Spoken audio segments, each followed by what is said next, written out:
Thinking of a Panama Canal cruise? We have 10 tips to make your trip through the Panama Canal as bucket-worthy as possible.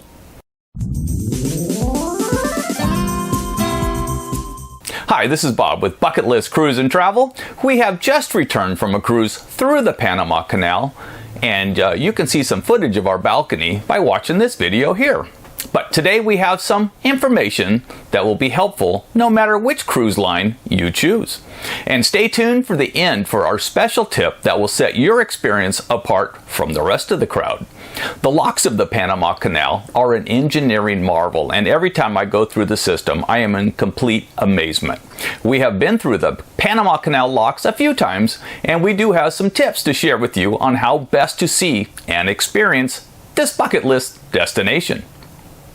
First of all, consider if you want to spend some extra money for a balcony on this sailing. During our voyages, the public spaces were very crowded during the transit.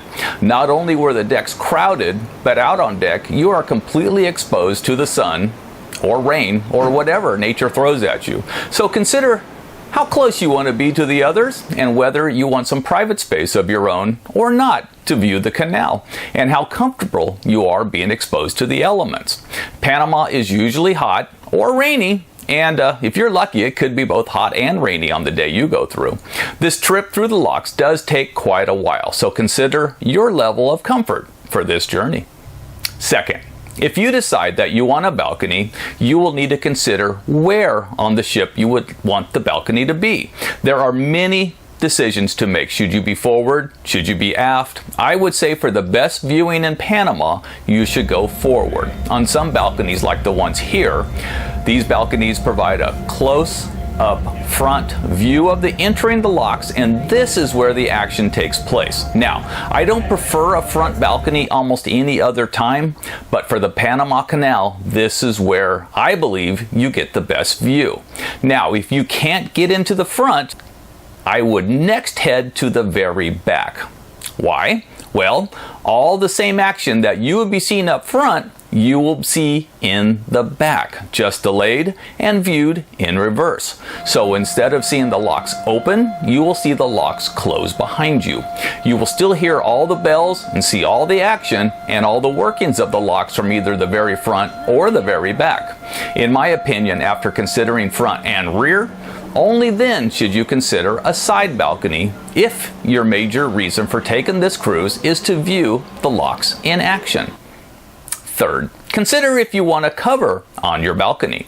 Now, of course, you would think all balconies would be covered, but that is really not true. And if you really need to know your ships and the design to determine if the balcony is covered, and if it is covered, how much of the balcony is covered. I personally want a cover on my balcony for this trip. The Panama Canal can be very sunny, and passing through the Panama Canal locks takes a long time. It's a slow process, and it will take most of the daylight hours to complete the process.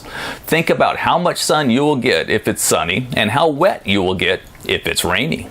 Fourth, what side of the ship should you be on? Well, depending on the direction of the ship is entering the canal, this may be also a consideration for you. In the new locks, looking towards mainland Panama is, in our opinion, the best view because the main buildings of the Panama Canal operations are on that side. And you do see a view of the historic locks and the Panama Canal itself, including the land-based viewing platforms and the Panama Canal Railway, which moves goods from the Pacific to the Atlantic, and vice versa. If this is important to you, then you should consider the side of the ship that you'll be on. Hey, if you're enjoying this content and you want some more, please consider subscribing.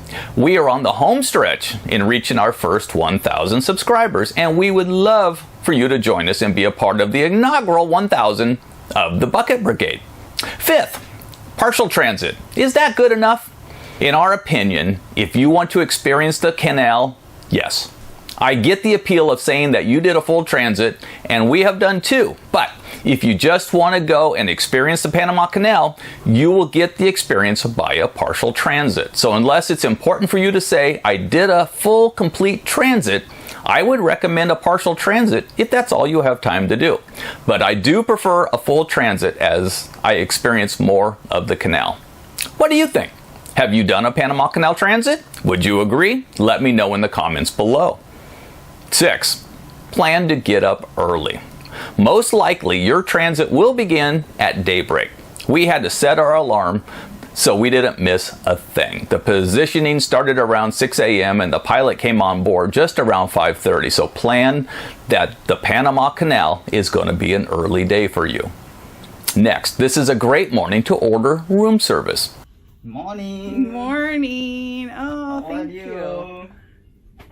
Very. So, the breakfast for you. Thank you Have a for the great Panama. day. Thank you. Bye-bye. Bye now. Thank you. Thank you very much. And have it delivered to your stateroom. Why leave your balcony? Since you're going to be up early and you have to set your alarm anyway, why not enjoy a bucket-worthy, memorable breakfast with room service on the balcony with the Panama Canal as your backdrop? Hey, ask about our free balcony ultimate breakfast offer. This is for all Panama Canal cruises, and this is a special offer for our viewers. 8. Bring your binoculars. Hey, and charge your cameras. We were so out of practice, we forgot our binoculars on our last trip. There is just so much to see.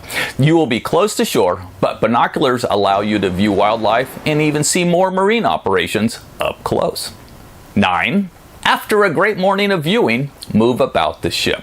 The ship will more than likely have photographers located around the ship taking photos of a lifetime. Also, you will want to see the operations of the canal from many different angles, as well as different levels. Some up high, some down low. You can see all that you can that day. After our magical morning spent on our balcony, we leisurely walked to different vantage points around the ship to see different views. And then we ordered lunch back to, well, you guessed it already, back to our balcony. 10. Our last tip, which is our secret tip. Thank you to all of you who waited till the end. Find out if your ship has an adult-only oasis or a retreat. On the Emerald Princess, our last ship, the ship featured the sanctuary. The sanctuary is located right in the front of the ship. Here you will have space, you'll have a quiet area, and you will have waitstaff taking care of your food and beverage needs. So if you decide not to splurge for the balcony, we recommend a day pass for the sanctuary on your Panama Canal Transit Day. As a matter of fact, we offer a complimentary pass to all of our guests who book with us and who do not book a balcony. So check with us before your next Panama Canal cruise, as we are experts on bucket list travel and we are waiting to help you make your next travel check. Thank you for watching.